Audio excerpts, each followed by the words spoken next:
सांगली जिल्ह्यातले आपले म्हणजे शिवसेनेचे महाविकास आघाडीचे लोकसभेचे उमेदवार चंद्रहार पाटील, जिल्हा प्रमुख विधाते बापू, सर्व व्यासपीठावरील शिवसेनेचे प्रमुख मान्यवर आणि या तासगावात सूर्य आग उठतो आहे तरी आपण इथे आला असे सर्व शिवसेने बंधू आणि भगिनी, आता फक्त वातावरण तापलेलं आहे, उन्हाळा हळूहळू राजकारण तापले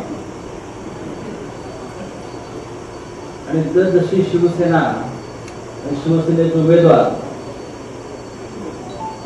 हे पुढे जाताना दिसतील तशी आपल्या विरोधकांची डोकी तापली, ती आत्ताच तापलेली दिसतात. लोकांना आश्चर्य वाटते की सांगलीमध्ये शिवसेनेने लोकसभा लढवायचा निर्णय का, आणि मोठे मोठे राजकीय पक्ष आहेत, मग काँग्रेस असेल, भारतीय जनता पक्ष असेल, काँग्रेसला एक प्रश्न पडला. तो प्रश्न जिल्ह्यातल्या 1-2 लोकांना पडला, अख्ख्या महाराष्ट्राला किंवा देशाला पडलेला नाही.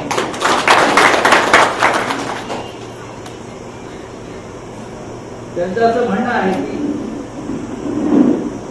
या सांगली जिल्ह्यातली मक्तेदारी जी आहे, आमदारकीची खासदार ती आमच्याकडेच राहायला पाहिजे, विशिष्ट घराण्यात राहायला पाहिजे, ज्यांच्या हातामध्ये हे सगळे इकडली संस्था, बँका, कारखाने, शैक्षणिक संस्था, सामान्य माणसाला, सामान्य शेतकऱ्याला, सामान्य शेतकऱ्याच्या मुलाला राजकारणात येण्याचे, विधिमंडळात जाण्याचे, लोकसभेत जाण्याचे दरवाजे बंद करायचे आणि त्या सगळ्यांनी जनतेनं आमचं गुलाम म्हणून राहायचं. यासाठी या देशात लोकशाही आलेली नाही. या देशातला सामान्यातला सामान्य माणूस हा महापालिकेत गेला पाहिजे, हा जिल्हा परिषदेमध्ये गेला पाहिजे, हा विधानसभेत गेला पाहिजे, हा लोकसभेत गेला पाहिजे, तो आमदार झाला पाहिजे, तो मंत्री झाला पाहिजे, तो मुख्यमंत्री झाला पाहिजे आणि तो सामान्य माणूस देशाचा पंतप्रधान झाला पाहिजे. ही लोकशाही.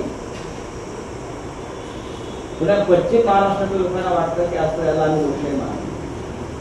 50-60 वर्ष आमची घराणी चालली पाहिजे आणि जोपर्यंत ती घराणी आहे त्या घराण्याकडे सत्ता आहे म्हणून ती लोकशाही.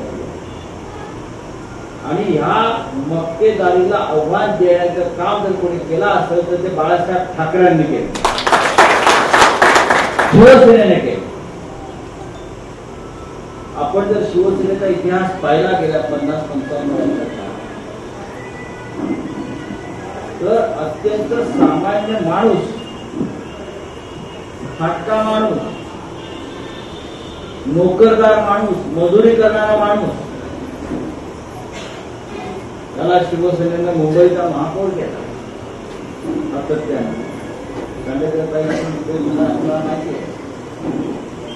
भाजीवाले सगळं दुसरं भाजी विकायचं, बरं का, सगळं दुसरं भाजी विकायचं. मुंबईतले सगळे महापौर आपण जर पाहिले हे साधे, तेव्हा मुंबईचा महापौर म्हणजे मुख्यमंत्र्याच्या वर, आमदार हे वॉचमन, कंपन्यामध्ये काम करणारे लोक, कुठे कुठे अशी मजुरी करणारे लोक, मराठवाड्यामध्ये साखर कारखान्याच्या गेटवर रशीद फाडणारे लोक हे आमदार झाले, हे मंत्री.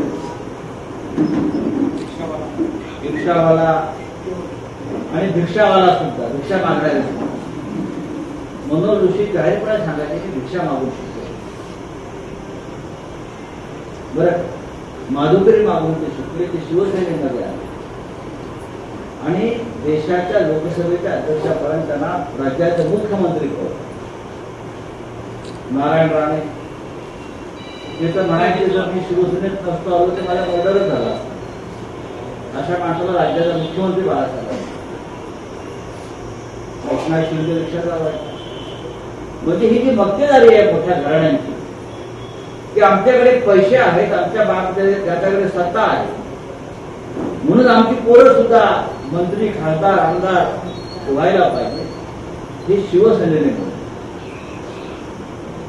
जातपात न पाहता शिवसेने लोकांना पुढे केलं.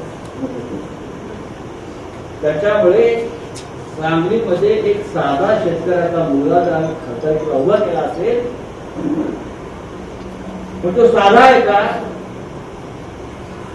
त्याने क्रीडा क्षेत्रामध्ये महाराष्ट्राचं नाव लौकिक वाढवलं, जो दोनदा महाराष्ट्र केसरी झाला, ज्याने सांगलीची शान आणि प्रतिष्ठा वाढवली. सांगलीची शान आणि प्रतिष्ठा काय फक्त पाठीशी कारखाने, शैक्षणिक संस्था असल्यावर वाढते काय? त्याच्या अर्धे बंद पडले. आम्ही 10 ठिकाणी काल गेलो तर 6 ठिकाणी कारखाने बंद पडले, लोकांचे पैसे देणे थकले. पण या तरुण पैलवानाला सांगलीची प्रतिष्ठा शान वाढली. काय त्याची लोकप्रियता आहे मी पाहतो ना तरुणांना. हा काहीतरी करू शकेल, आमचा आवाज उठवू शकेल तरुणांचा, हा विश्वास वाटल्यामुळे माननीय उद्धव ठाकरे साहेबांनी ठरवलं की आपल्याला सांगली लढायची.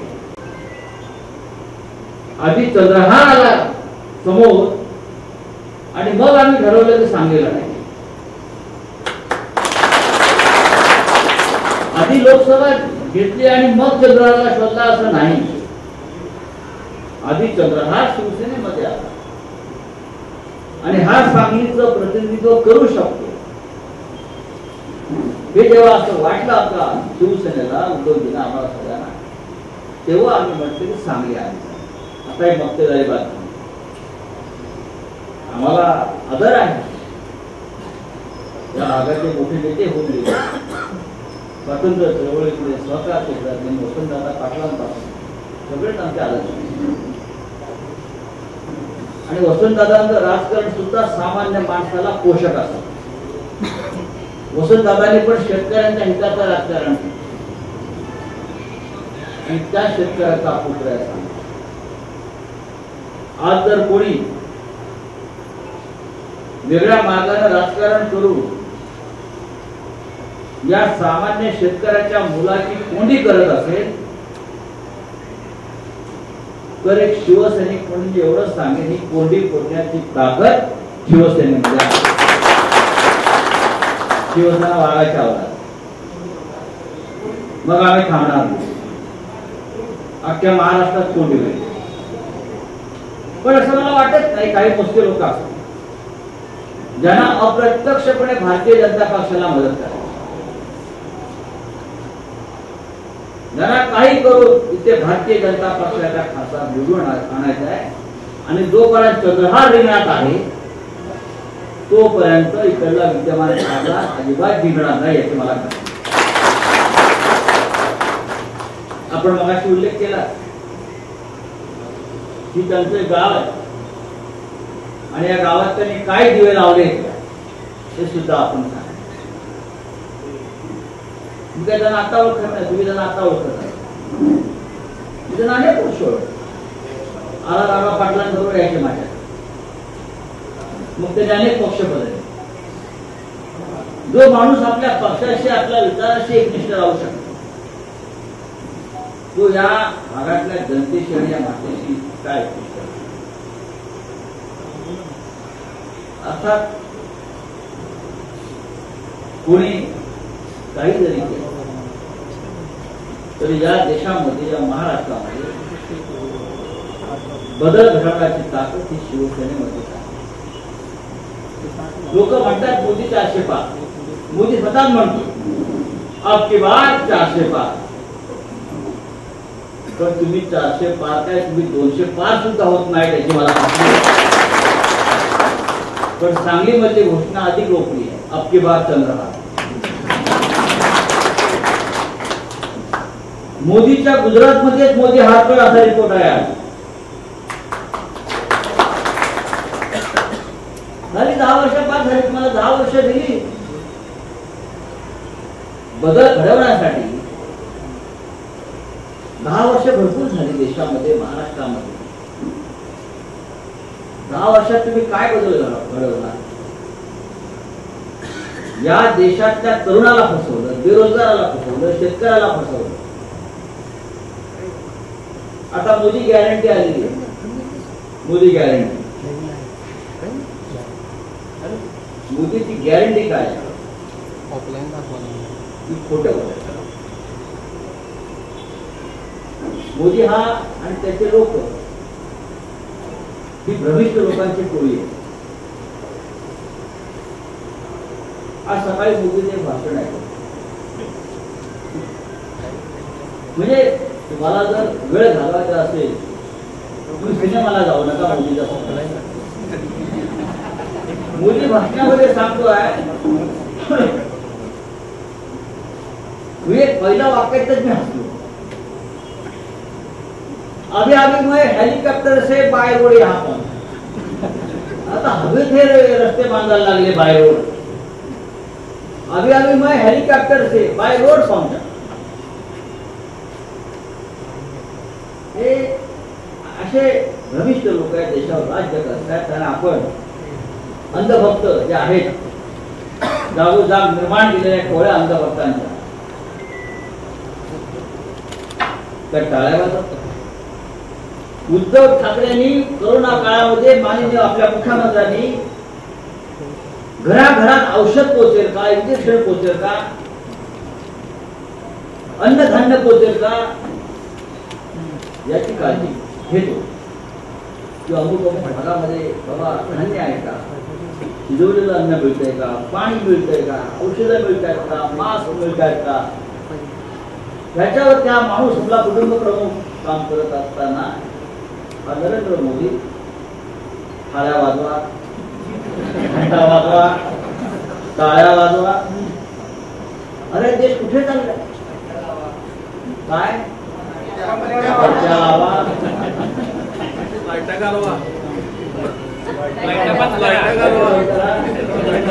हा देश इतका मोठा आहे, 40 कोटीचा देश. अरे लोक हसतात आपल्याला परदेशात गेल्यावरती. तुमच्या देशामध्ये असंच आहे. एकेकाळी हा देश साप आणि गारुड्यांचा देश म्हणून ओळखला जायचा. या देशाला 17 वर्षामध्ये आपण सगळ्यांनी मिळून त्या देशाचा विकास केला. आणि हा परत आपल्याला 200 वर्ष मागे घेऊन चाललेला प्रधानमंत्री आपला, त्याच्या खोटेपणावरती आपण टाळ्या वाजवतो. आणि म्हणून आपल्याला जर बदल हवा असेल, या देशाला प्रतिष्ठा द्यायची असेल, या महाराष्ट्राला प्रतिष्ठा द्यायची असेल, या सांगलीला ताकद द्यायची असेल, तर कोण काय बोलतंय, कोण काय सांगतंय त्याच्याकडे जाऊ नका. म्हणजे महाविकास आघाडीचे उमेदवार, म्हणजे शिवसेनेचे उमेदवार चंद्रहार पाटील यांच्यासाठी आपण या मतदारसंघामध्ये आपण बरोबर करून हा प्रचार केला पाहिजे. लोक कंटाळले. हा जर मोदी कधी समोर आला तर लोक रस्त्यावर डोळे मारतील, अशी चीड आहे लोकांना, शेतकऱ्यांना. 80 कोटी लोकांना फुकट धान्य देण्याची कर्तव्यकारी आणि देश म्हणे देशाची प्रगती सुरू आहे. 80 कोटी लोकांना फुकट धान्य देणं म्हणजे बेरोजगारी वाढलेली, लोकांना रोजगार नाही, शेतकऱ्याच्या हाताला काम नाही, आणि तुम्ही त्यांना मानसिक 5 किलो धान्य फुकट देऊन त्यांना तुमचे गुलाम करताय. आणि तुम्हाला हा देश तुमचा गुलाम झालेला आहे. ब्रिटिशांच्या गुलामगिरीतून आपण एकदा मुक्त झालो. 150 वर्ष आपण संघर्ष केला. तो स्वतंत्र भारत मोदीनं मागच्या 10 वर्षामध्ये पुन्हा एकदा गुलाम करून टाकला. आपण सगळे मोदीचे गुलाम आहोत. आपण सगळे त्या गौतम अडाणीचे गुलाम आहोत, अंबानीचे गुलाम आहोत. महिलांची अवस्था पहा ना. मी कालच सांगितलं, मोदी सत्तेवर आला तेव्हा गॅस सिलेंडर 400 रुपयाला होता. आज 1100, 1200, 1400 पर्यंत गेला. तो मोदी सगळ्यांना साड्या वाटतो. त्या मतदारसंघातल्या साड्या वाटायला वाटल्या. ती मच्छरदाणी असते ना, तशा त्या साड्या आम्ही मच्छरदाणी म्हणजे 500 रुपयाची साडी असते, 100 रुपयाची साडी देतात आणि 500 रुपये लावतात. तिथे सुद्धा पैसे. प्रत्येक ठिकाणी भ्रष्टाचार. आणि सांगलीमध्ये भ्रष्टाचार काय आहे या लोकांनी केलेला ते लवकरच आणत आहे. काँग्रेसच्या नेत्यांना, राष्ट्रवादीच्या नेत्यांना आम्ही आवाहन केलेलं आहे की तुमची नोकरी आता बंद करा आणि महाविकास आघाडीच्या या परिवर्तन यात्रेमध्ये सामील व्हा. नाहीतर लोक तुम्हाला सांगितली माफ करणार नाही. इतकंच मी आपल्याला सांगतो. आणि चंद्रहार पाटील यांना या मतदारसंघामध्ये मोठ्या संख्येनं आपण मेहनत करून मताधिक्य मिळवून दिलं. या मतदारसंघाला प्रामाणिकपणाची परंपरा आहे की आराम पाटलांची. एक प्रामाणिक माणूस इथे उभायला असायला, ज्याची पाठी पोळी, त्याच्यावरती कोणता कलंक नाही, जो घोटाळेबाज नाही यांच्यासाठी, अशा माणसाच्या मागे उभं राहून आपण बाळासाहेब ठाकरेंना मानवंदना दिली पाहिजे. इतकंच मी सांगतो. दूर आपल्याला जय हिंद. एबीपी माझा, उघडा डोळे बघा नीट.